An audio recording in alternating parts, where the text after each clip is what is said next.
Olá, seja muito bem-vindo ao canal Biologia com a Aline Luna. Hoje nós vamos começar a estudar um assunto novo. Aqui no canal você já estudou vários assuntos como vírus, bactérias, fungos, protozoários e as plantas, mas agora nós vamos entrar no reino animal.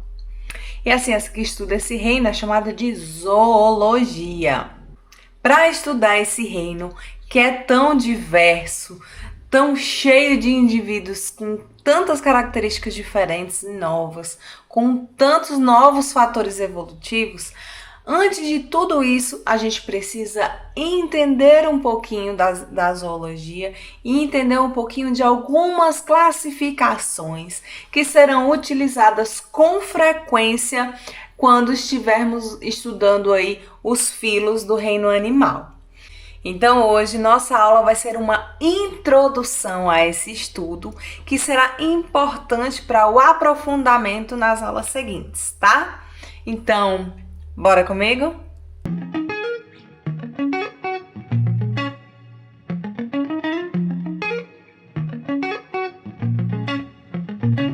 Então hoje, na nossa aula introdutória à zoologia, nós vamos falar aí das características gerais do reino animal, tá? Nós vamos falar aí um pouquinho de cada filo existente, ou melhor, a gente vai falar um pouquinho de cada filo estudado aí a nível médio, porque existem vários outros filos, e vamos falar também de algumas classificações que serão assim utilizadas com muita frequência durante nossos estudos de acordo com cada filo, certo? Então, o que é zoologia? Zoologia é a ciência que estuda os animais. Ela analisa suas características, sua estrutura corporal, funcionamento do seu organismo, crescimento, reprodução. Além disso, ela estuda também como esse indivíduo interage com outros indivíduos, a parte ecológica dele e também os fatores evolutivos de cada grupo. E tudo isso nós vamos estudar aqui na zoologia. Mas quais são as características desse reino animal? Começa que ele é o reino de maior diversidade. A gente tem uma grande diversidade de espécies diferentes, com características diferentes. Esses indivíduos que compõem esse reino, eles são eucariontes, ou seja, seu material genético é envolvido por uma carioteca, ele tem núcleo delimitado. Eles são pluricelulares ou multicelulares, como vocês acharem melhor, tá? Isso quer dizer que eles têm várias células. E essas células, elas se organizam formando tecidos, em algumas situações só tecidos, em alguns outros animais desenvolvem órgãos. A gente vai ver aí que tem um filo que nem tem tecido, nem tem órgão, mas ele é a exceção. Mesmo assim, ele é pluricelular, ele é eucarionte. Esses indivíduos, eles alimentam-se do que tem aí no meio externo, eles não produzem seu próprio alimento, ou seja, eles são heterótrofos. Eles possuem tecido verdadeiro, que é isso, é o conjunto de células que tem ali uma mesma função, elas se unem, tá? Formando um tecido para trabalharem juntas, certo? Uma característica também importante é que esses indivíduos têm sua reserva energética feita de glicogênio. O que é isso, Aline? O açúcar, quando ele está em excesso nos organismos, eles se unem, as glicoses, as moléculas de glicose vão se unir e formar aí o glicogênio e ficar lá guardadinha. Quando o corpo precisar dessa glicose novamente, um momento em que a glicose está abaixo do que é necessário para o organismo, aí ele vai lá, pega esse glicogênio, degrada, transforma novamente em glicose para ser utilizada aí no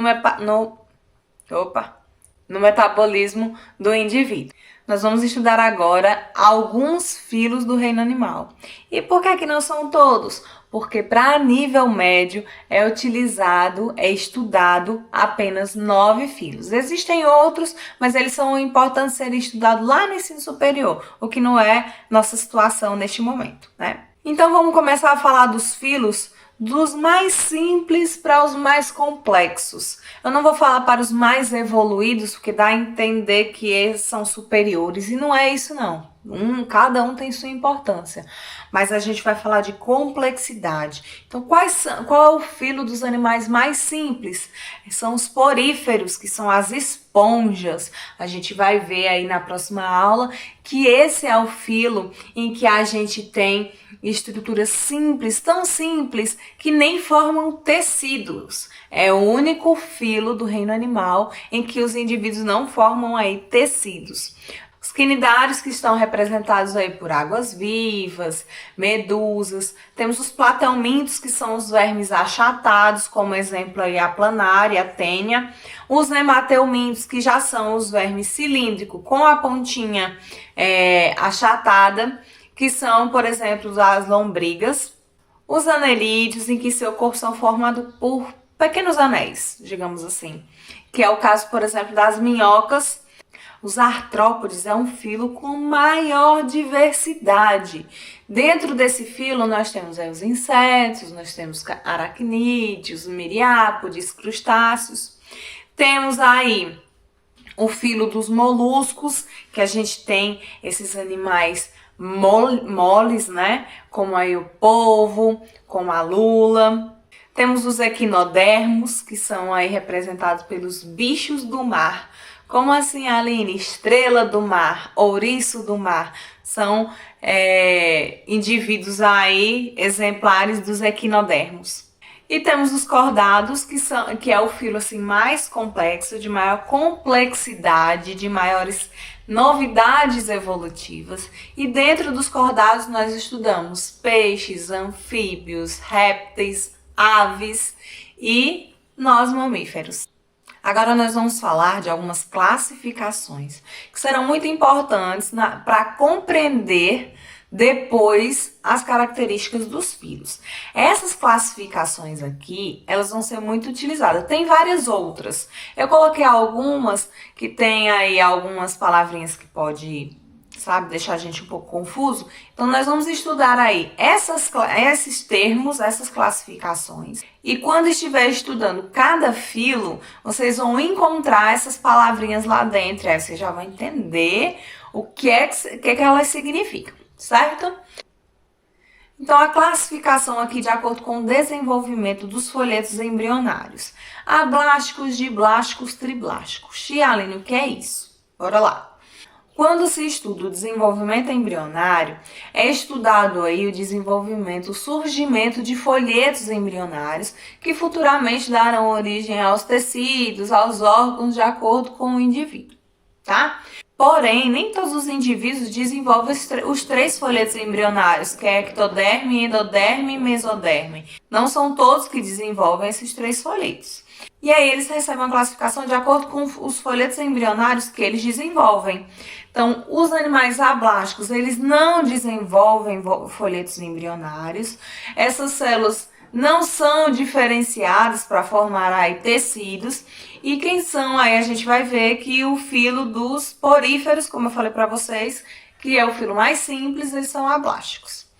Diblásticos são os indivíduos que desenvolvem 2 folhetos embrionários, a ectoderme e a endoderme. Esses 2 folhetos embrionários são desenvolvidos e a gente classifica eles como diblásticos. E triblásticos são os que desenvolvem aí os 3 folhetos embrionários, endoderme, ectoderme e mesoderme. Tá aqui na imagem para vocês. Esse círculozinho mais externo de azul é a ectoderme, esse mais interninho aqui de verde é a endoderme e esse laranjinha aqui é a mesoderme. Aqui a gente tem indivíduo diblástico, que só tem os 2 folhetos embrionários, e aqui indivíduos triblásticos, que tem os 3 folhetos embrionários. Nós temos aqui a classificação de acordo com o blastóporo. Como assim, Aline? O que o blastóporo vai originar primeiro? Nós temos indivíduos protostômios e indivíduos deuterostômios. O que é isso? Protostômios são indivíduos em que o blastóporo, que é essa cavidade aqui, ó, ela vai dar origem primeiro à boca. Protostômio, primeiro à boca.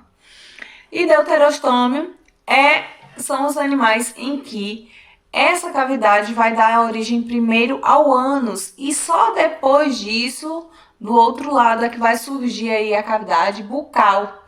Então, protostômios, a boca primeiro. Deuterostômio, a boca depois, por último. Então, se a boca é por último, quem foi desenvolvido primeiro foi o ânus. E nós somos classificados aí como deuterostômios.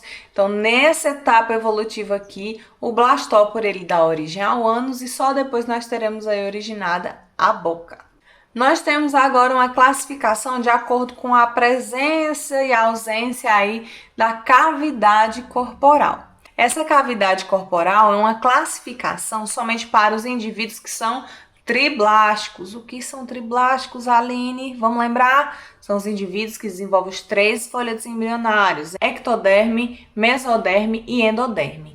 E essa cavidade, ela está referente à mesoderme. Por isso que os indivíduos diblásticos, eles não possuem essa classificação, porque essa classificação vai depender do comportamento, digamos assim, da mesoderme. Vamos lá. Então, quem são os indivíduos acelomados? Sempre que a gente tem A, é um prefixo de negação, né? Então, acelomado, que não tem celoma, que não tem essa cavidade, são os indivíduos como as planárias, que toda a parte da mesoderme, onde deveria ser em outros indivíduos a cavidade, na planária a mesoderme preenche todo esse espaço, não existe uma cavidade, é só células mesodérmicas. Pseudocelomado, pseudo é um prefixo que significa falso, né? Então, pseudocelomado é celomado, um falso celomado. E qual é a característica dele? Essa cavidade nos pseudocelomados, ela é revestida externamente pela mesoderme, porém internamente ela é revestida pela endoderme. Então é um pseudoceloma. Já os celomados, os verdadeiros, eles possuem a cavidade em que ela está completamente revestida pela mesoderme, tanto externamente como internamente, como é o caso aqui das minhocas, como eu coloquei aqui na imagem para vocês, tá? Então vamos lá. Celomado, quem é o verdadeiro? É aquele cuja cavidade está revestida interna e externamente pela mesoderme. O que é falso, que não é o verdadeiro, o pseudo, quem é? É aquele em que a mesoderme reveste externamente, porém internamente a cavidade é revestida pela endoderme, que é o caso aí das lombrigas.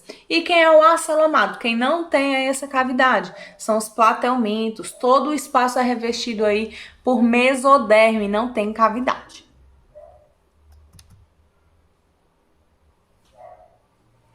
E a última classificação a gente vai falar sobre simetria. Simetria, vocês já devem ter estudado aí nas aulas de geometria, né? E a última classificação que nós vamos falar é sobre simetria. O que é simetria? O que é simétrico? É quando eu consigo dividir, separar uma imagem e eu ter imagens semelhantes dos dois lados, tá? E aí a gente tem indivíduos que possuem simetria bilateral, ou seja, eu divido ele e eu consigo ter duas partes simétricas. Assim somos nós. Se passar um eixo de simetria aqui, a gente vai ver que nós temos duas partes mais ou menos simétricas, né? Às vezes não é tão perfeita assim, geralmente não é tão perfeita assim, mas elas são bem semelhantes, então possuem um eixo de simetria bilateral. Simetria radial é quando eu pego o indivíduo e consigo ter vários eixos em que eu separo esse indivíduo, eu crio um corte imaginário e eu vou ter situações semelhantes, eu vou ter partes semelhantes. É como se eu pegasse uma pizza e cada corte daquele eu vou ter lá fatias semelhantes, certo? É a simetria radial. E existem também os animais assimétricos, que são aqueles que não têm simetria, que é o caso aí dos poríferos, que muitas vezes eles não têm simetria.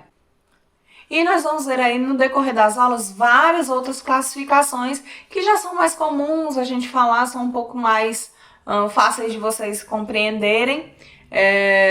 Por exemplo, tipos de reprodução realizada, se a circulação é aberta ou fechada, se o sistema digestivo é completo ou incompleto. Então, tudo isso a gente vai vendo aí quando a gente for estudando cada filo e a gente vai vendo quais características que surgem em cada um. Então, pessoal, é isso. Espero que vocês tenham gostado da aula. Espero que tenha sido produtiva, que tenha trago muitas informações relevantes para vocês e que ajudem vocês no estudo aí dos filos que vocês vão estudar cada um. Ajudem vocês a compreender essas classificações, as características desses filos. Não esquece, e para ajudar a continuar desenvolvendo esse projeto, é preciso curtir, comentar, compartilhar e se inscrever no canal, tá bom? Fala aí pra galera que tem aula nova no canal e que vocês assistiram, quanto vocês aprenderam, comenta aqui embaixo se tem alguma dúvida, tá bom? Continuem persistindo, insistindo, buscando os sonhos de vocês, que no final vai dar tudo certo, não desistam, tá bom? Espero vocês nas próximas aulas. Um grande beijo e tchau, tchau!